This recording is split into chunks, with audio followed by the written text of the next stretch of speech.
All right, I am so excited. I'm here today with my amazing friend Maria Angelova, and she's here to tell us about Pilates. So, Maria, without further ado, just tell us about you. What do we need to know about you? Well, let's see. My name is Maria. I am 42, soon to be 43. I am a mom of a 9-year-old girl. I am a wife and a daughter. And I consider myself a disruptor because I did something unconventional. Close to 4 years ago, I resigned my corporate job and jumped into a totally different world, the world of wellness. And now what I do is I have a small company, Rebellious International, and it's all about lifestyle and wellness. And the main thing that I do is I inspire people to move through Pilates. And I deal with environmental toxin reduction. I'm very passionate about what I do, and I love what I do. And if you ask me, I'm very high energy. If you ask my husband, he'll probably tell you I'm very stubborn. I am very disciplined and very motivated, and I love to be inspired by through authentic people. I'm originally from Bulgaria. I came to the US in '92, and I actually have undergraduate and graduate degrees in finance, so nothing to do with Pilates. But I've been in the fitness world for over 25 years, teaching group exercise classes, doing some personal training. And then I discovered Pilates in 2012, and I've always had a passion for helping people and getting people to move. So that's how I got here. That is such a beautiful thing, and I had forgotten that about you. So, for those who are listening, that's a big shift going from corporate finance to personal training and then Pilates. Tell us a little bit about what inspired you to do that. What was like, okay, this corporate thing is not for me anymore. I need to go out on my own and completely change directions in disruption. You know, it's so funny. When I was a little child, you know, when they ask you what are you going to be, I always said a businesswoman. I don't know what that meant because my entire family is into the sciences. My parents are actually both PhDs in biochemistry. And I went the finance route, which is very different. But then I was probably right around the time I was graduating college, undergrad. I thought, you know, one day I'm going to have my own studio. I love teaching classes. I love working with people. I love working with bodies. And for the past 20 years, I kept saying, one day I'm going to have my own studio. One day I'm going to do it. And when you have a corporate job and a paycheck and benefits, it's hard to let go of that. It's scary. So like 4 years back, it really started hitting me. Wow, I'm about to get into like the executive ranks, and it's not going to make it easier to step back. So I should either just jump and do it, or I should just forget about it. And something inside me was like, just do it, do it. And my husband and everybody around me thought I was crazy, because who gives up an office job to teach Pilates, right? But I've loved every single minute of it. I mean, it has pushed me on a tremendous personal growth path. And I love what I do now. And actually, I don't know how I lasted so long sitting behind the desk. Oh, I love that so much. So that brings up a really great point. So you said your husband and everybody around you thought you were crazy. How did you overcome that? How did you move past that and stand in your truth and say, no, this is my journey and I'm going to do it and you can support me? Thank you.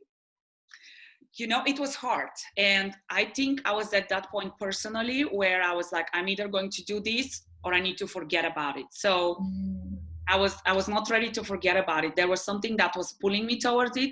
And it was really hard because, you know, when those around you don't support you, or everybody that you talk to says, you're crazy, don't do that, it makes a scary thing even scarier.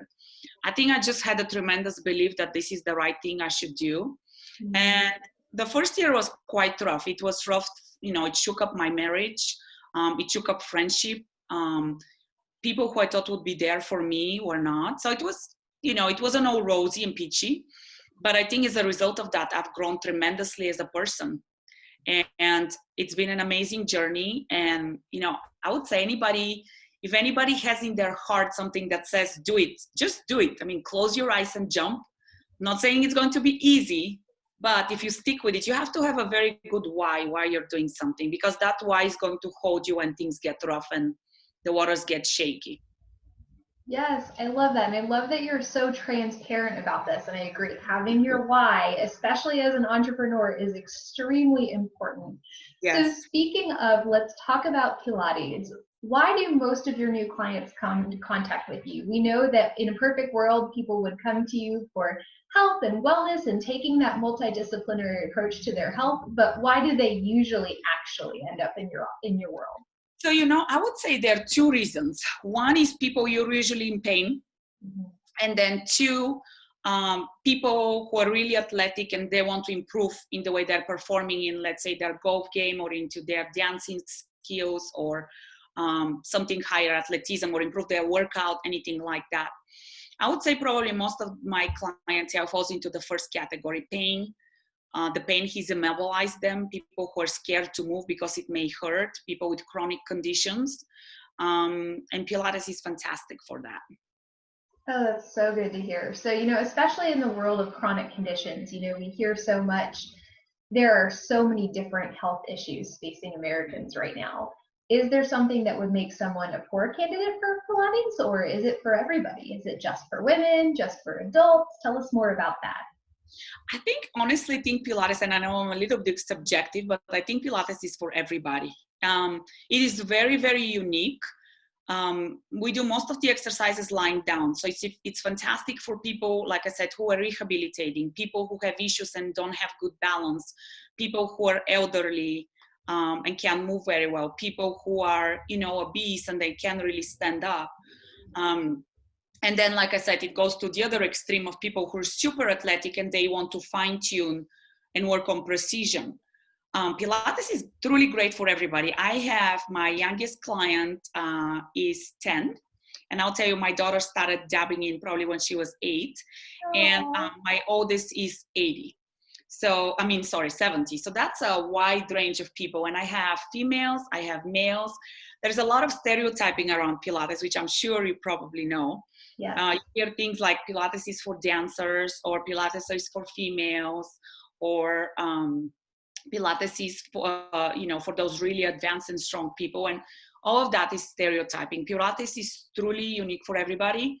And there is a lot of modifications we can do to adjust if somebody has a neck injury or a spinal injury or low back issues or knee issues or whatever it is. And like I said, I have seen it work so unbelievably with so many different people and conditions that it's a very powerful practice and method. Love it. So because you focus so much on the modifications for different people based on meeting their individual needs, do you prefer working one-on-one, in small groups, or in larger classes? What does that look like? I would say most of my practice is one-on-one. But I do love working in classes too. I think the classes just bring a different energy, and I'm all about community. So having people in a group, it's so fun, and we can encourage each other and laugh about things, and we have our own internal jokes. And then the one-on-one, that's when somebody really gets one-on-one customized attention. Mm-hmm. So if somebody has, if somebody is rehabbing or has specific issues, somebody who is very body unaware, I definitely encourage privates. And some people do privates and take classes. Some people do a private and a duet. We can adjust it to whatever the person's needs are, their budget. So it can be very flexible. But I say all of them are fun. I can say I love connecting one-on-one with my clients because I really get to know them. We get to know our families, our life. And I love the classes because they're fun and we joke and it's fun. Oh, that's so great. So you're able to really form that lasting relationship with them because, like you said, Pilates is for everyone, and I would assume by extension, theoretically forever. So tell us a little bit more about that. Are you looking primarily at acute conditions for those people who are in pain? Are we talking about lifestyle and longevity? What does that look like for you? So, to me, once somebody starts doing Pilates, to me, that's a lifestyle thing. I mean, obviously, if somebody wants to address a particular issue, strengthening or posture, as you know, and with what you do, that is not something that you do an adjustment and pop, their posture is great, right? And especially if you're somebody in their 50s or 60s, and if you've had posture or bad habits for that long, it's nothing that's going to change overnight. So it does take time. What we do is we start creating body awareness around patterns of movement. We start with, if there are bad patterns of movements, we have to get rid of those so that we can build on the good habits through the awareness, right? If let's say your hip is moving when you're moving, A lot of people, the first time I ask them, do you feel that you're uneven? And the answer is usually no. So we have to get to the point of them realizing that they're crooked in order to correct that. So it's usually, I tell Pilates starts very slow. And in the beginning, it's almost tedious and it doesn't make sense. It's awkward. So I always tell people, just keep an open mind. If you can keep an open mind and just listen, I promise it's going to happen. But it requires patience and discipline until it gets in. Pilates, one of the principles of Pilates is precision. And precision is exactly knowing how to move and which muscles to leverage so that you can, one, be safe, but two, get the most out of each movement. So I would say Pilates is a lifestyle practice. I love that. You know, that's so important. And as we've shared before, it is really just so connected with what I do and also what Dr. Martin does as well. Because the bottom line is, today, people are not connected to their bodies, you know, and I think this generation of kids that is, you know, 5, 6, 7 years old right now is needing that even more than adults in their 50s and 60s. But here are millennials like myself right here in the middle saying, they might not know where the way their body moves. They might not be connected to certain things. And so, for example, the first time they come in my office, they're like, well, all of a sudden now I'm aware of these pains that I had never had before. It's like, no, you have them, but you weren't connected to your body. You weren't aware that they were there. And I love the fact that you're talking about precision, you know, doing the exercise right. For a little while I worked in the gym, and one of the things they talked about was that, you know, for example, doing a bicep curl. Everybody knows how to do a bicep curl, right? But you do a bicep curl the same way the first time probably is the same way you're going to do it for the rest of your life. So it's really important, especially regarding things like core stability, to do it right from the beginning with a good teacher and carry that forward. That's absolutely instrumental. You know, it's so important because unfortunately, just like yoga, you know, Pilates is kind of following behind the pathway of yoga. Mm-hmm. Pilates is becoming commercialized, and now you see. Uh-oh, it looks like we had a slight connection issue here. Maria, can you still hear me? Pause here. All right, so we took a short break there, but we were talking about the commercialization of Pilates. So talk a little bit more to us about why that creates some discord and a little bit of disruption.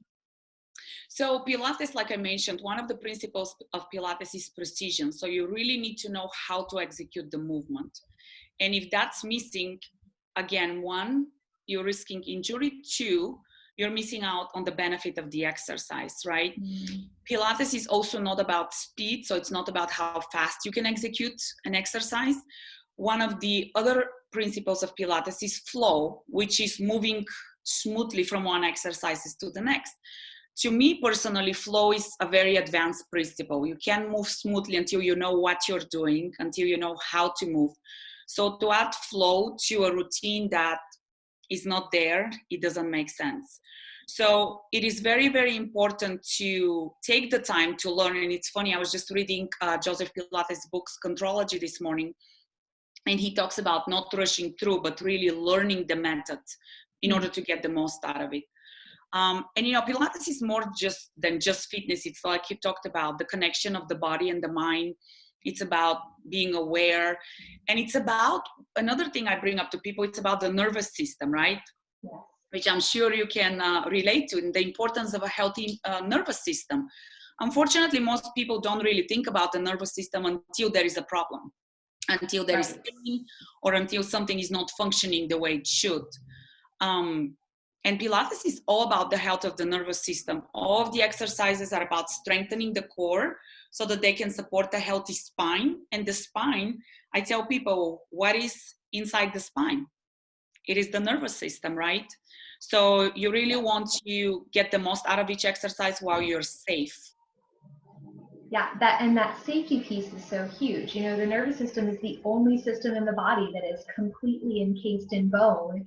And it's for a reason. So we see so many people, and I'm sure you see this as much as I do, people with injuries that happen because they picked up their toothbrush, because they didn't have safety in their spine. And at the same time, these are the same people who are in the gym doing squats with 350 pounds. And I'm like, look, you know, you can't be doing certain exercises until you have the strength and security to back it up. So that's really important. Again, that connection, right? Creating that connection between the brain and the body. Yeah. And I had a client actually made that comment. He said, all of that time I've been spending in the gym, he's like, seems like such a wasted time. Because as we're working through, you know, for example, males, I'll show them, keep your core engaged when you do a squat, because they like to do the heavy squats. Mm-hmm. And they're like, well, then I can't go as low. And I'm like, well, then you don't go as low. You don't go low while hurting your back in order to get range when you can't sustain the engagement correctly. Exactly. Absolutely huge. So on that note, tell us a little bit about some of the people you've worked with. Like, what's been your biggest breakthrough as a practitioner in leading these people on their health journey? I think my biggest breakthrough has been, and this is something I preach to my clients now, you have to respect your body. Mm-hmm. And our bodies can do amazing things. They can heal and recover if we take care of them, for them right. And I think seeing people who come with injuries or pain and seeing what Pilates has done for them has been very inspirational, humbling, but also a great source of teaching for me, right? Because it really reinforces why you do what you do. Yeah. And I think it's huge. I think it's huge when you can help somebody, because if somebody is in pain, that inevitably impacts them emotionally, it impacts them mentally. And when you can see them move past that and live a fulfilling, happy, active life, that's huge. So if I go through my clients, I tell my clients that my clients are my best teachers, because you really learn through their bodies. And Joseph Pilates said that movement is healing. And I'm such a huge believer in that now. I think if more people moved, there will be a lot less problems in the world. And when I say problems, I'm talking anything from physical problems to emotional problems to mental problems. Pilates can do, and actually not just Pilates, right? Pilates is not for everybody, but whatever modality of movement it is that you do is great for overall health and wellness. Right. Exactly. No, I would absolutely echo that. Movement is life is one of my slogans, and it is absolutely true. So speaking of movement, we've seen some major changes in people's lifestyles and movement and the world and emotional health on top of it in the last couple of weeks. How have you adapted to the situation? How have you responded to the craziness we've seen in the wake of COVID-19? What has that done for you and your business? So right now, everything is online. First, I moved the group classes online, and then as things kept getting worse and worse, I closed the studio. Mm-hmm. So now I teach live online classes. And then I also launched recently a pre-recorded program for anybody that wants to purchase it and just do their exercise at home. But I will tell you, and I would love to hear your opinion too, I am worried about what's happening now, because it's a lot easier to sit in the house, especially when they're telling you don't get out, mm-hmm. and to sit in front of the TV and feed your head with fear and snack on unhealthy stuff and be stressed out and anxious. But you know, that has long-term implications. And I mean, one, it doesn't favor the immune system, and doesn't favor the health of the nervous system. Yes. And it's overall a recipe for disaster. So, you know, I started a Facebook lifestyle group, rebellious lifestyle group, just to encourage people to move and to take care of themselves. I think I'm always a huge proponent of self-care, movement being one of the pillars, but I think right now everybody has to practice self-care. Anything from movement to meditation to journaling to doing things that you enjoy to getting away from technology. You just have to. It's a matter of really health. Yeah, I would echo that 100%. You know, just everything you just described, from the lack of movement to, you know, lots of television to poor snacks, those are all disconnection not to mention losing the person-to-person connection that we're so used to. And you and I as practitioners, and I'm sure a lot of other people out there, we primarily heal through touch. One of our love languages is touch and connecting with people in a non-sexual way, in a platonic way. But that is something that every person needs. So now we're in a world where I think even after this has passed, people are going to be a little bit more wary about that physical connection, that platonic touch, hugs between friends, handshakes, high fives, whatever that is. That's a problem. That's a neurological problem. That's an emotional problem. Unfortunately, I've been really protecting myself because I am a healthcare provider and I still am seeing patients. So I'm being a little bit extra careful in the name of taking care of my patients. I actually caught myself pulling away from someone in a store, and that shook me because that is not how I am, as you know.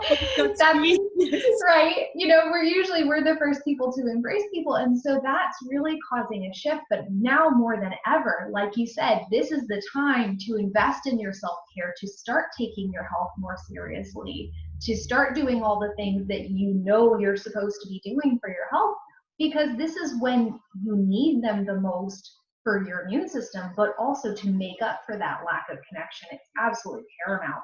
So I love that you're shifting online. Tell me that at least that you're going to be doing some of these things with your virtual classes after as well, so that more people around the world can find you.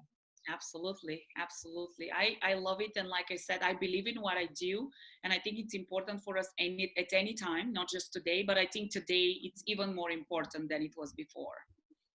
Yeah. And I'm the same, I'm very touchy because a lot of people, again, are not aware of their bodies. They don't know where to feel their muscles. So my hands are very much on them.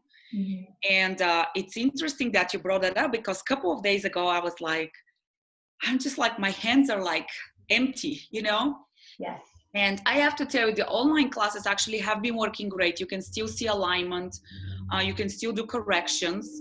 And actually, I've gotten some feedback. I got a beautiful text from a client that said, thank you so much for doing this online. It's such a great escape and bringing normalcy to this situation. So I think it's helping people in more than just the physical way.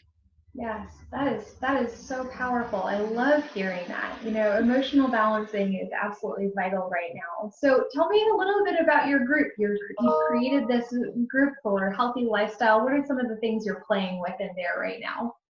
So, I want to bring inspiration. I want to bring motivation. So sometimes it's as easy as snapping a photo. I just did my run. Did you do your workout today? Sometimes it's a motivational quote. Today, actually, I recorded a video on the importance of breathing. And then I did another video on the Pilates breathing. So you would think that most people know how to breathe, but you probably also know that's not necessarily the case. And at times when we're stressed, breathing has such a big importance. There is on Sunday, 9 a.m. Eastern time, I teach a free class, which is a combination of body movements and Pilates, along with some meditation. I have some meditation in there. I have some journaling prompts, just anything and everything, recipes, like anything and everything to keep the community going and to, somebody tell me it's so refreshing to see some positivities these days. Yes. And I think if that's the only thing you can bring to people, that's great. Yes, definitely. I love that you're talking about breathing, and I don't know anything about Pilates breathing, but is that something you can share with our audience vocally as well? Is that something we can teach them right now? Or is it a little more complicated?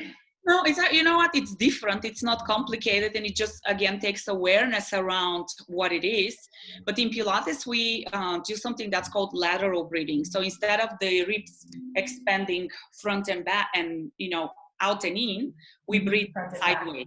Mm-hmm. So what this does is, while we're breathing this way, is we maintain abdominal engagement. Because in Pilates, again, we want to protect the spine. So our abdominals are constantly engaged. And a lot of times if people breathe the diaphragmic way, they let the abdominal muscles go. Yes. So all that it is you can place your hands around your rib cage, or if that causes you to do this, you can just place the towel or a strap or anything just so that you're aware. And when you inhale, think about expanding the ribs this way. And when you exhale, think about pulling the ribs in and making your waistline even tinier. Ready? You're going to do it? Let's do it. Inhale. And exhale. Inhale, big rib cage. Exhale, tiny rib cage. I love it. Yes. I love it. You know, that's so important neurologically, just shutting down that part of the brain that is associated with stress. Because, you know, that amygdala, that inner brain structure, really is what's driven by fear. And we call that our critter brain. You know, that's something that gets overactivated in times like these. And that breath work can help us connect back to, okay, I'm not under attack. There's no giant tiger chasing me. I'm going to be okay. But you know, I think for a lot of people nowadays, it's the mental state that plays with them. So it's all the what ifs. Well, what if this happens? What if that happens? There are a million possibilities, right? So to go down that rabbit hole of what if, when, you know, I just remind people, are you okay right now? And, you know, if something is off right now, just know that it's there for a reason, and hopefully you come out stronger and bigger out of it. And another thing that this is reminding me, you know, speaking of also the nervous system, parasympathetic and sympathetic system, when we're stressed and on overdrive, a lot of times people opt to do, like, let's say a HIIT workout or something that's very intense. And I don't know if you agree with me, but that is something that I'm discouraging people from doing right now, because that can be considered a high stressor to the body. So when the body is already stressed, it doesn't need to do something extra, you know, extra stress and pump extra cortisol. So nowadays, I think practices such as Pilates, yoga, Tai Chi, you know, still like any other movement, but don't go too crazy on the intensity, is what our bodies need and what our nervous system needs. Yeah, I would definitely echo that. You know, unless you're somebody who's used to doing really high intensity workout all the time and you need that in order to shut down your brain, please do not start that right now. This is not the time to start that kind of exercise. So speaking of exercise and healthy lifestyle, like I know my parents really inspired me to live a healthy lifestyle. What does your daughter think about what you do? What did she think about this whole scenario? You know, I think she's still young enough and doesn't know what exactly is going on. I think she thinks I have a fun job because I record YouTube videos and things like that. I don't know if she realizes that this is what pays the bills. Sometimes I have to remind her that I'm not recording TikTok videos to have fun, right? But actually because this is my paycheck. So, but I think she's fun. You know, she comes to the studio. She doesn't want to listen. She doesn't want to focus on precision. She just wants to show me how she can do a split. And it's funny, she does gymnastics, and she was doing this exercise where she was going into a bridge and hurting her back because her core was not engaged. And I just can't watch that. So I was like, you need to stop doing that because it's not okay. She's young, so her spine is still flexible. She can do that. And she says, well, Mom, you don't know what you're talking about. So I actually showed her and I said, well, let me show you this. And I said, now you do the same exercise, but with control instead of plopping like a bag of potatoes. And she couldn't do it. And I think that's the first time she was like, kind of know something and you're probably strong. And sometimes she'll do, let's do competitions and I'll do well. She'll be like, Mom, you're one strong mom. And, you know, I do things around environmental toxin reduction. I can definitely see how, even though sometimes I don't think she hears me, she'll do things or say things that are clicking with her, if that makes sense.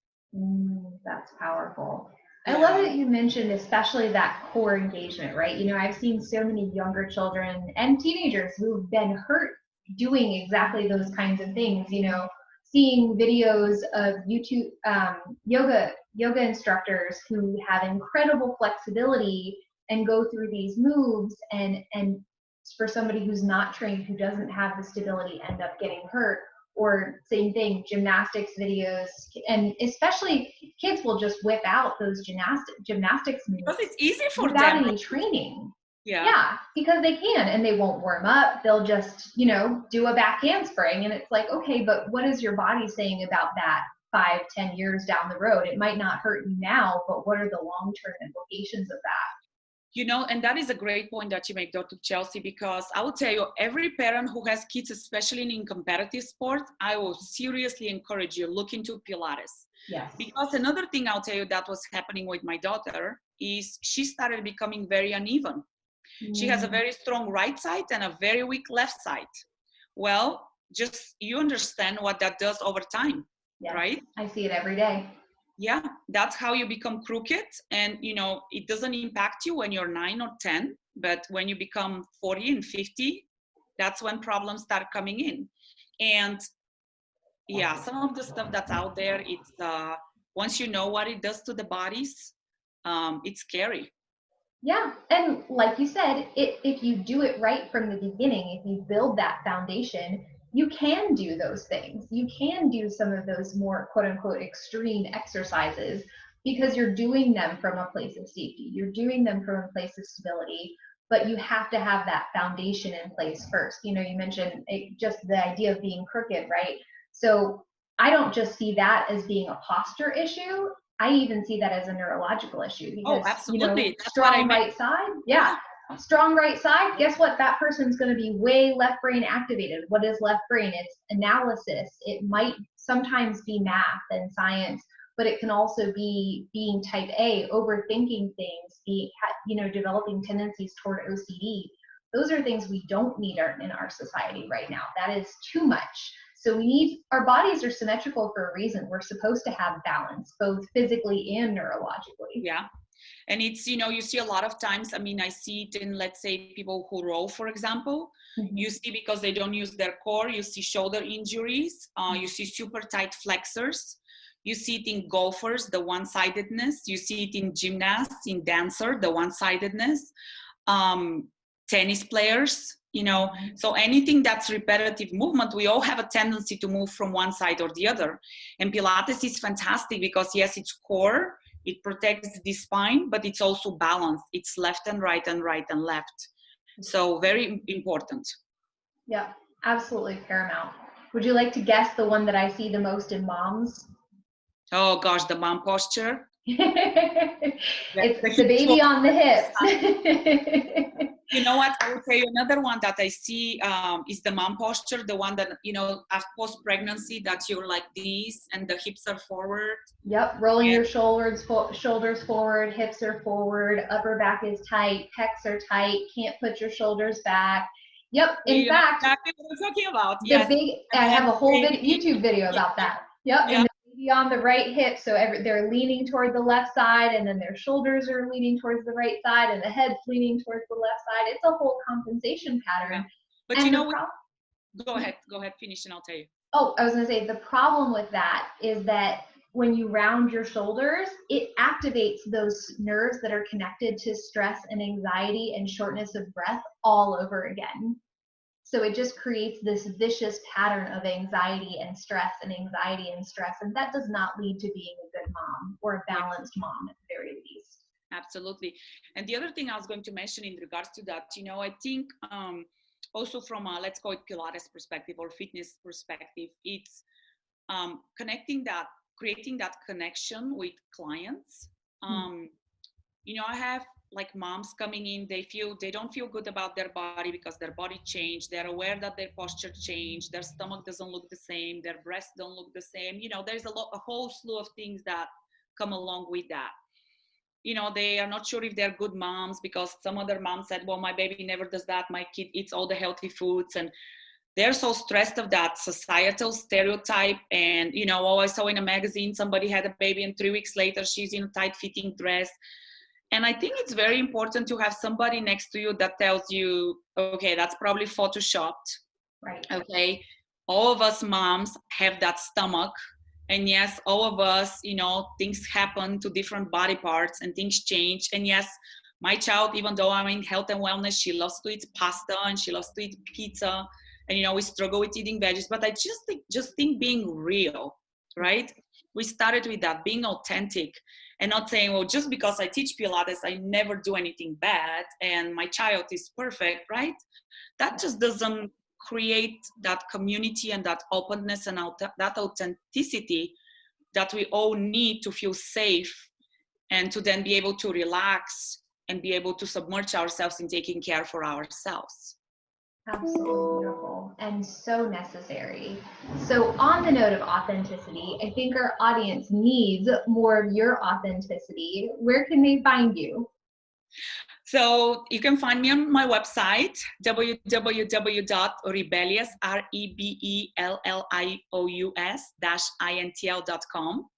I'm on Facebook, it's Rebellious INT, and then Instagram, Rebellious INTL. And then LinkedIn, I'm with my name, Maria Angelova. I love that. And I'll put that in the show notes, of course, for everybody as well. Well, Maria, thank you so much for sharing your brilliance with us. I'm going to ask you one more thing before we go. If you could have a billboard with anything on it, what would it be and why?